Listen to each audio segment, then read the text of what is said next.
of people who went against the grain. It was crucial to their future to be in the classroom. We're actually safer as a result of being in school.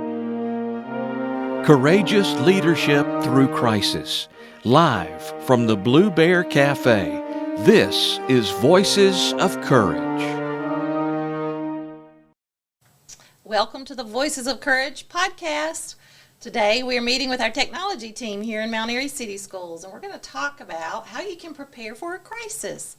As you guys know, we've talked about going through the pandemic and learning some lessons, and we want to help future leaders to be able to prepare for any crisis in advance. So I've got the team here with me today. I'm going to let them introduce themselves, just say their name and basically what they do for the district. We'll start with you, Justin. Okay. Justin Robertson, Director of Technology. Basically, I handle all the connectivity for the district, so infrastructure, servers, wireless, internet, purchasing, everything along those lines. Brittany Branch, I work with digital teaching and learning, so curriculum, instruction, kind of bridging the gap between teachers and technology. Christina Rakes, and I am the computer technologist. Try to help with all devices across the district, including iPads, MacBooks, to TVs, to anything that plugs in, basically. And as most leaders know, we could not make it without our technology team. And Justin is thrilled that there are 3 people on the technology team instead of 1, which is kind of where we were for a while. Carrie helped us out for a few years, and now we have a full team of you guys. It's been really helpful. So you guys remember, I know you don't like to think about this, what happened in 2020. In March, we were at home for spring break, and then there was an extended spring break, and the governor said we're not going to come back to school that spring. We've talked about this before, that we eventually came back in August of 2020, which was pretty early. But for those 6 months between when we left in March and when we came back in August, you guys had to do a lot of work. So we'll let Justin kind of talk about how we switched overnight from face-to-face learning to remote learning, and we really didn't miss a beat. You want to talk about that a little bit? Yeah, my memory actually starts when we were at NC Ties that year. So it's an annual technology conference that we typically go to, and I have this memory of myself and Carrie Venable, and I believe Brittany was there as well, and we jumped on a WebEx with you and the rest of the administrative team back at central office, talking about, what if scenarios and what we need to do in case this does happen. And by the time we made it back into town and spring break had passed, we had to take this into action. So really we, from the get-go, we basically just told teachers to hand devices to students and told them to take them home, which is kind of unheard of before COVID. I think you panicked a little bit. Yes. If I remember correctly, you were like, we're going to do what? Yeah, exactly. I think we all panicked just a little bit. So we basically just said, hey, look on the back of the Chromebook, write down the tag number, assign it to a student, and let them take it home. Yeah. And from that moment on, what I focused on myself was protecting these devices off campus, right? So we weren't set up to do any remote configurations or filtering at that time. So we had to put in a plan of action in place immediately. And so that was what my focus was. In conjunction with our filter engineers and our ISP, I worked with them to make sure that our students could open up these Chromebooks and start using them at home immediately and have them filtered and protected from the get-go. Yeah, and I really liked the fact that the team still focused on our why, which was the kids. Otherwise, we'd have held on to our devices, we would have taken our time, we would have figured out a plan, but we said, no, we're going to trust the children, we're going to send them home because we need to switch this. How do you remember that time, Christina? Yes, it was very, there was a lot of moving parts. I remember that. I remember that everyone just kind of jumped into action. I do remember that all the schools really helped us in getting devices out to students, and nothing would have worked without Justin. Let me just say that, because we did experience that at the first part, and he was able to jump in there and get everything working while they were at home.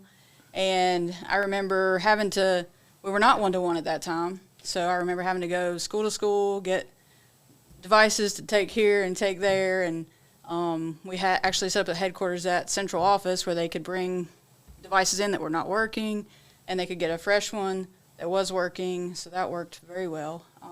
But yeah, it was a lot of moving parts though. But I feel like everyone jumped in and really helped with that.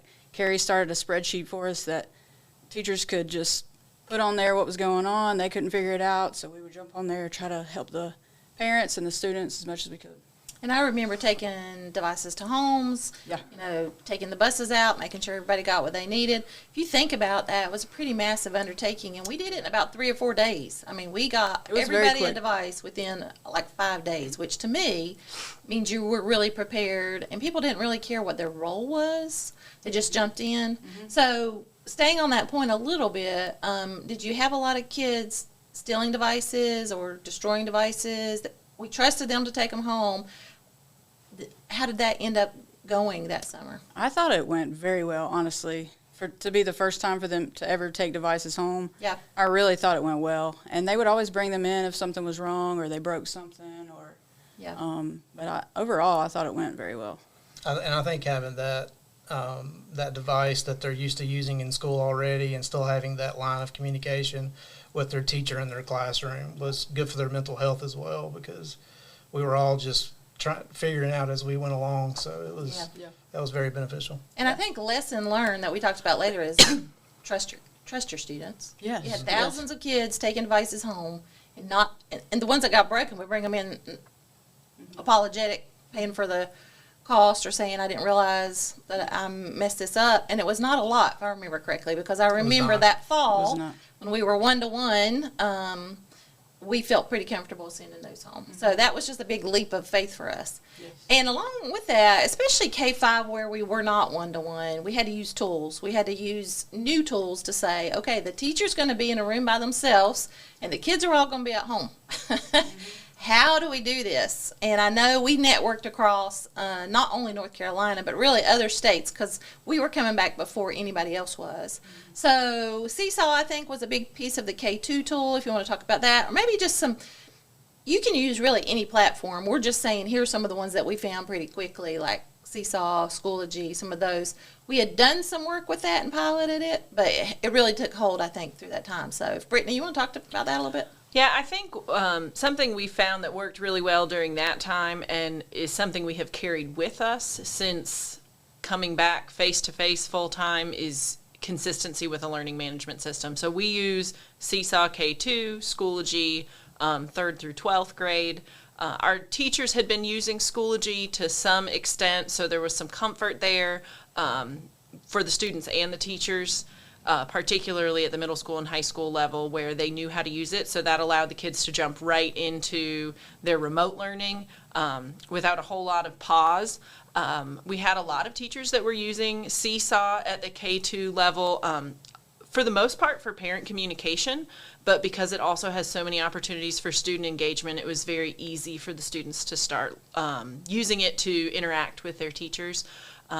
We utilized, obviously, we used Google Meet, some teachers use Zoom, but the ability to be able to have that synchronous face-to-face instruction, I think, was really valuable for a lot of students who were feeling disconnected. I know it was really important for our teachers to be able to use those tools, and we still see them use those tools. So learning to use that, we have our teachers, using Google Meet or Zoom to connect with people in industries or even classrooms in other schools. So we've continued to use that. We still even see students who have to stay at home for one reason or another zooming in with their class, and the teachers are taking the initiative to keep those students engaged. So I think just your typical learning loss from regular absences that students used to experience, we see less of that because of the learning management systems and the consistency with those, and then the tools for engagement that we use so that the teachers can interact with the students. Yeah, I know some of the feedback from the parents, I believe, was that they were really thrilled that we were synchronous with them for part of the day, and then give the students time to work on things at home part of the day, so we didn't burn them out with 8 hours of synchronous. But I can remember each month we would make adjustments, and several folks jumped on there and did little focus groups with parents online to say, how's it going? What can we fix? How can we get this better? And I just think we moved forward in the virtual learning environment much faster than we would have had we not had that challenge. So, you always have to think about what are the really good things that came out of it. I mean, Zoom is fantastic. I don't have to drive to Raleigh every week for a meeting. Being able to jump on there with IEP meetings so parents can get on there and not have to leave work. I mean, the seesaw for me was where students can have little videos on there and interact with their teacher and say, here's what I'm learning. Watch me draw my letters. Watch me read this to you. Those kinds of things were new for us. We weren't really thinking about tools that could help with that. So, Justin, I know the district had worked long and hard on a vision for technology, starting with the iPods, if I remember correctly, a long time ago. Yep. So we say we fail 1,000 times before we actually fail forward, right? Every time we do a new device, we learn a new tool. We're now fully iPads because of, how robust those tools are, and they can be movable for problem-based learning classrooms. If you want to go to the outdoor classrooms at each of our schools, you can take them with you. We feel like learning is on the move. So, Justin, think about how we began to vision what we wanted for schools, where we started with like computer labs and iPods. Bright idea, right? But moved more toward making the technology pieces a tool and the learning, the emphasis. What did we put in place that really helped us prepare for that pandemic, even though we didn't know it was coming? What are some things that we had already done that we didn't have to kind of flip and switch? Sure. So, our focus on the network side has been wireless for many years now. And so we, as a district, as an administrative team, decided that, our infrastructure budget needs to be focused on that wireless technology. And so the change there is really, again, less computer labs, more access points. So it's really just a matter of, all right, our technology in our network closets it's not taking up as much space there because most of that infrastructure is being pulled to the classroom. So those cables are being pulled to the classroom. These devices are connecting wirelessly instead of being wired into the room. So we need less port space in the classrooms and less port space in the server rooms. And so all of that money gets shifted to that wireless tech. And so when I've priced out our upgrades in the last 10 years, it's been wireless focused. Yeah. And so the state had a big push about getting wireless in every classroom. I feel like we were ahead of that curve. We had an AP in every classroom before many districts in the state did. And I think that's just due to our good planning and use of budget and use of government dollars that provided that to us. Yeah, what a great point. And it's interesting when people come to visit us and they're touring, they're like, you have much better connectivity than we do. And, in a small district, yes, it's easier to do that, but it's really all about percentage of workers, right? If I have 3 people and one of those works on the infrastructure, a larger district may have a team of those. It's still the kind of same, it's the vision piece, and using your dollars correctly. Are there other tools that you all can think of or trainings we had done that were like really helpful when we jumped into this situation that new leaders could really think about, here's some things I need to put in place before another crisis happens? And it could be something, we've talked about it before, like a gas leak where they're out for a week, or a weather situation where you have a hurricane and they're out for a month. What are some things that you guys can think of that really needed to be in place? I think everyone having a remote device, one-to-one, even staff. Because we had a lot of staff that had to go home and they didn't have a laptop at that time, had to take their whole computer home with them, and all that's changed now. So I think we learned that. Yeah, that's a good point. I think we also, we really learned a lot, and I think we did it well at the time, and we do it even better now, thinking through like a blended model, where our students, they know how to learn independently, but they're not constantly learning from the device. So the device is not meant for consumption.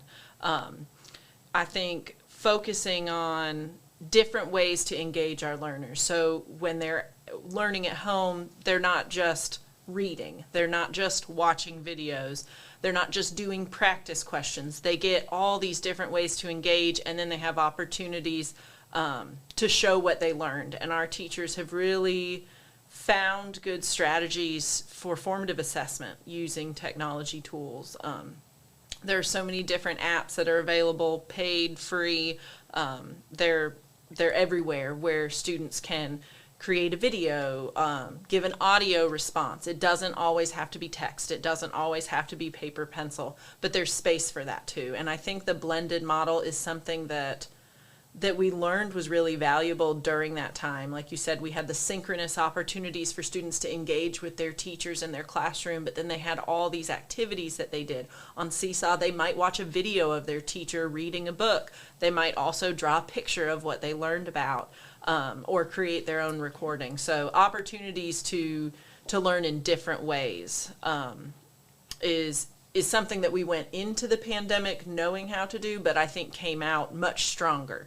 Yes, and I think our teachers were kind of affirmed, like, go ahead and jump in and do this thing we've been training on, this partnership with Apple that we've been doing, it's coming to life whether you like it or not. It really taught us that technology is not the primary driver for learning. It's just the tool for connection. It connects you either to ideas or information that you have to have when you need to look it up, or it connected us to our teacher. It connects you to other people in the classroom, but it's not the primary driver. We still needed to learn through interaction, and that just gave us a tool to do that. So kind of as we wrap up, if you were to go back to your younger self right before this hit, what would you tell yourself? And don't say run like crazy, get out. I had a superintendent a year ago, I'm out, we're not doing this, I'm gone. What would you tell yourself before you got in there? Because we were all kind of fearful and panicked. How could you avoid being fearful and panicked the next time some kind of crisis hits? I would say that not knowing that we were going to go fully remote right before we did, I wish I was better prepared to send devices home. Like, I feel like now, we can just send devices home on the fly. It's not a big deal, and we do. Snow days or whatever. We do in every school. My encouragement to any other district, if they're not prepared for that yet, is to go ahead and prepare themselves for that. Make sure that your devices can leave the building and they're still protected. Make sure that your classrooms can handle simultaneous streams to homes as well as teach in person. I think those were the two things that we did right that made it work. Yeah, that's streaming was huge. Yeah. Huge. And one-to-one iPads is huge. We should put that in there. Everybody go to iPads. Yes. If you're not convinced, because I don't think people were convinced when I came to them when I said, it is huge. I've been to Cupertino, and I think we're going to go to iPads. They all looked at me like, yeah, sure. But it is huge. You want to talk about why? Because the districts who are trying to debate, which device to use, why iPads? Well, in my experience, and Justin can elaborate on this, but being able to manage a lot of things from the back end and having students assigned to each device, you can track those. You can just do a lot of things from the backside, push apps, reinstall apps, wipe a device, put it in lost mode if it's lost and people can't find it so it doesn't get stolen. Just a lot of perks to that. Yeah, I'm a big fan of the expanded inventory options that we have now, and as far as our asset management, we're able to easily identify if we find an iPad laying around, we can assign it. We can quickly get it back to the user. We just didn't have any of those things in place before, and so you were speaking earlier about positives out of COVID. I mean, I feel like our whole structure of how we do things has improved because of it. Yeah. I think the accessibility features of the iPads have changed the game for a lot of students in a way that some of the other devices we have used couldn't. Things that teachers used to have to do themselves to adapt learning for unique learning styles and abilities, the device can do for them, and it can do it better. I think that on the instructional side of things, accessibility is huge with iPads. And then the other thing is just the ability for students to create. Some devices are more geared towards consumption, but iPads have a lot of different opportunities for students to become creators of technology, not just consumers. Yeah, so one of the things that the leadership trend was that they said they would tell themselves before they went into COVID is, you have the skills to get through this. And I think you guys had the skills to get through this. And you didn't know it at the time, But now if you really look back, you did amazing things throughout that whole, really 2 years. And our students benefited from you guys being problem solvers, not jumping ship, jumping in there. And really, I don't remember anybody getting too upset with each other throughout that whole thing because we were so focused on our why, which was the children. It was all about the kids it is now too, and I think we always say, is this going to be the best thing for kids? But for you to dig deep and say in the next crisis, whatever that may be, let's hope it's not as major as a worldwide pandemic, that you have the skills to do it. And depending on each other, learning from other districts, and using every tool we had, we jumped in there and did it. And I'm real proud of you guys. I thank you for being on here. I think these tools today are going to be really good for a learner out there that may be just starting. But think about these tools. Call us if you want to, look at the iPads. We're not salesmen. We don't make any money on that. We're just saying, this is something we found out. These guys do a great job every day, and I'm glad that the technology team was able to jump on the Voices of Courage because they sure were voices of courage during this time.